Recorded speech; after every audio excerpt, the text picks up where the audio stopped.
waaw auzu billaahi mina sheytaani rajiim donc bi tàmbalee rek di nuyoo donc di wax bismillaahi rahmaani rahiim yàlla nañ eggaleeg ak alhamdulilahi rabil alamina tey dañu ñëwoon donc dans le cadre activité rek AFMIC amicale des femmes du ministère de la culture et de la communication maanaam pour remettre ay dons à la prison des femmes de Liberté 6 mag Liberté 6 indi leen ay dons maanaam rek lu jigéen ñi nekk fii rek itteewoo ñu jënd ko ci en nature ñu indi leen ko donc moo taxoon donc dañ koy nang faral di def donc année bi itam ñu koy rek tam ñu koy feddaliwaat rek di ko indiwaat fii rek ainsi de suite comme ni ñu ko daan defee yeneen année yi ñu ko doon mëbët yeneen année yi mais tey ñu ngi c'est notre première participation donation de dons fii à la MAC voilà li mooy suñu première année mais comme ak Covid bi moo tax ndax ñu ngi ko doon mëbët boobu léegi mais avec le Covid la maladie donc mënuñu ko woon def ba ren ji nag yàlla suñu borom daal di ñuy may rek ñu fekke ko ba Covid bi daal di xaw a dem ba ñu mën ko def suñu activité comme ni ñu ko bëggee waaw. Je m'appelle Madame Diallo Adja Ndeye Cheikh Laba Diop. yow mën nañ xam lan nga représenté ci association des femmes du ministère de la culture. waaw association ministère de la culture laa bokk muy AFMIC mais man maa ngi Grand Théâtre ma représenté waa Grand Théâtre tey ci bis bi. comme ni ñu ko laajee kii rek bu ñu nee mois de mars on fête la femme yéen ngeen am ci ban taxawaay. waa di sant yàlla rek parce que ñun waa AFMIC chaque jour journée de la femme la ci ñun. waaw parce que ñun ay jigéen yu ànd lañu takku booloo bokk ministère de la culture di ànd def suñu panel di def suñu ay organisation ba tey loolu moo waral ñu daal di ñëw fii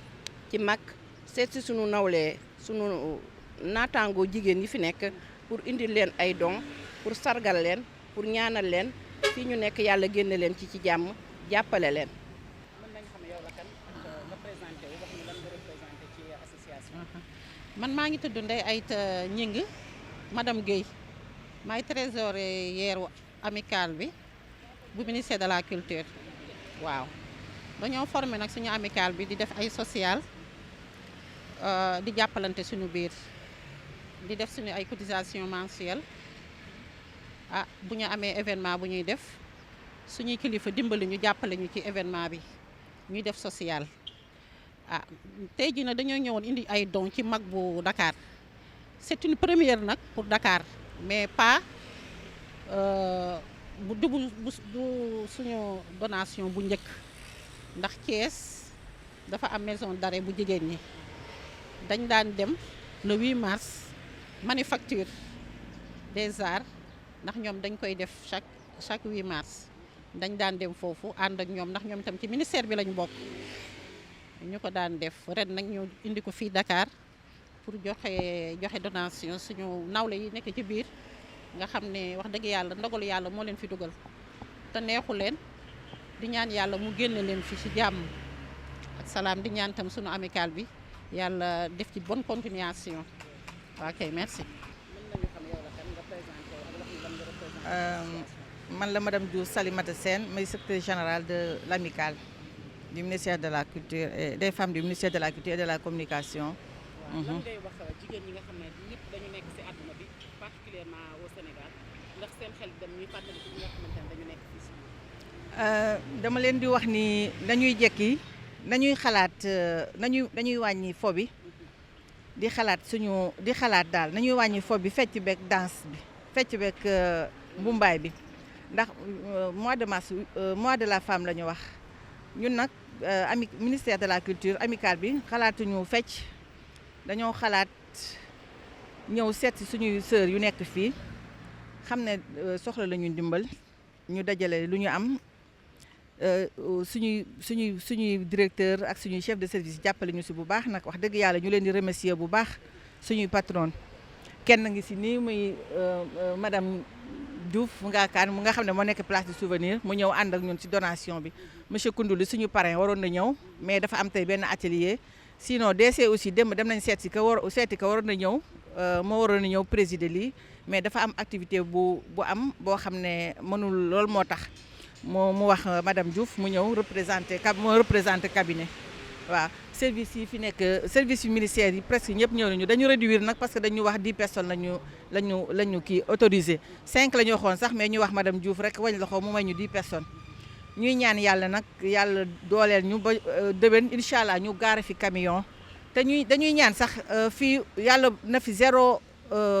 détenu am loolu la ñuy ñaan yàlla ñu leen di ñaanal ñoom yal na leen fi yàlla may leen xolu muñ te yàlla gaaw leen jëlee leen fi te yàlla bañ fi dugal benn jigéen waaw ñu ngi ñaan yàlla daal yàlla na yàlla musal ñu ci ndogal di ñaan yàlla suñu ànd bi yàlla na ko yàlla saxal yàlla lafal ñu cat waaw. Voilà, moi je m'appelle Ngarkane Ning, Madame Diouf. Je suis la directrice de la place du souvenir africain et membre aussi de l'amicale des femmes du ministère de la Culture et de la Communication. Donc nous sommes là aujourd'hui dans le cadre de la célébration de la femme. On est toujours dans le mois de mars et à cet effet nous sommes venus rendre visite aujourd'hui à nos sœurs qui sont ici détenues dans la MAC de Liberté 6. Donc l'amicale a pour mission quand même d'appuyer et d'aider les sœurs entre nous d'abord, mais aussi l'ensemble des femmes qui sont dans des situations un peu difficiles, à savoir les femmes qui sont détenues. Et par la même occasion, nous promouvons l'inclusivité, l'inclusion dirais-je même, parce que les femmes qui sont là font partie de la société, elles ont besoin aussi d'être soutenues, d'être aidées, mais aussi d'être encouragées, parce qu'elles vivent en ce moment des moments difficiles. Donc si elles voient des femmes comme elles qui sont venues leur apporter leur soutien, ça va être un réconfort pour elles. Donc nous sommes venus avec toutes les femmes du ministère de la Culture autour de l'amicale. Il y a certaines qui ne sont pas là pour des raisons professionnelles, mais en tout cas, le top management de cette amicale-là est là et est venu avec un soutien symbolique. Et ce soutien est constitué de produits d'usage, à savoir le savon, les couches pour les bébés, parce qu'il ne faut pas oublier qu'il y a des femmes qui sont ici au niveau de la MAC, qui sont avec leurs bébés. Et ces bébés-là aussi ont besoin d'être mis dans des conditions. Donc on est venu avec des couches, du savon, comment ça s'appelle, des fruits de baobab, pour permettre à ces femmes-là qui sont aujourd'hui dans des activités génératrices de revenus. Parce qu'il faut rappeler aussi que ces dames qui sont au niveau de la MAC de Liberté 6 font des activités qui leur permettent de générer des ressources. Et ces ressources-là leur permettent d'avoir de l'argent, mais aussi de préparer leur réinsertion. À leur sortie, elles seront capables de traduire des produits locaux et voilà, avoir des revenus supplémentaires. Donc la prison va, par la même occasion, être bénéfique pour elles, même si on souhaite à personne d'être en prison, mais quand même, quand ces dames-là vont sortir de la prison, elles auront un peu de métier et elles seront capables de gagner leur vie. Donc nous souhaitons à toutes ces femmes-là qui sont au niveau de la MAC, vraiment que cette épreuve de la vie passe rapidement. Et c'est une épreuve qui n'est pas pour une certaine personne. Chacun peut éprouver cette épreuve-là. Donc on leur souhaite quand même que cette épreuve passe vite et qu'elles rejoignent leur famille. Et pour l'AFMIC,